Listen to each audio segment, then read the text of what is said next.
દેશમાં દરરોજ 2.25 કરોડ લોકો ટ્રેનમાં મુસાફરી કરતા હોય છે અને ભારતીય રેલવે દ્વારા તમામ મુસાફરોને સુવિધા પૂરી પાડવા માટે હજારોની સંખ્યામાં ટ્રેનો દોડાવવામાં આવતી હોય છે. પરંતુ શું તમે જાણો છો કે તમારી ટ્રેન મોડી પડવા પર તમને સંપૂર્ણ રિફંડ મળી શકે છે?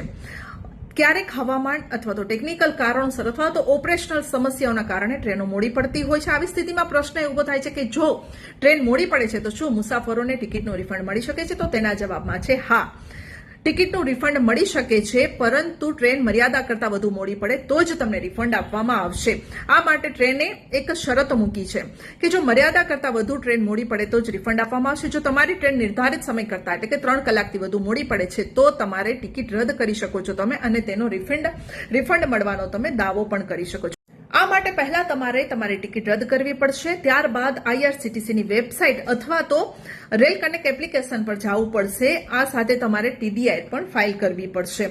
તો આ પછી સામાન્ય રીતે 5 થી 7 કાર્યકારી દિવસોમાં તમારા ખાતામાં તમામ પૈસા પરત આવી જશે. આ પ્રક્રિયા સંપૂર્ણ ઓનલાઈન છે, જેથી તમે ઘરે બેઠા પણ કરી શકો છો. વધુ જ આવા સમાચારો માટે જોતા રહો ખાસ ખબર.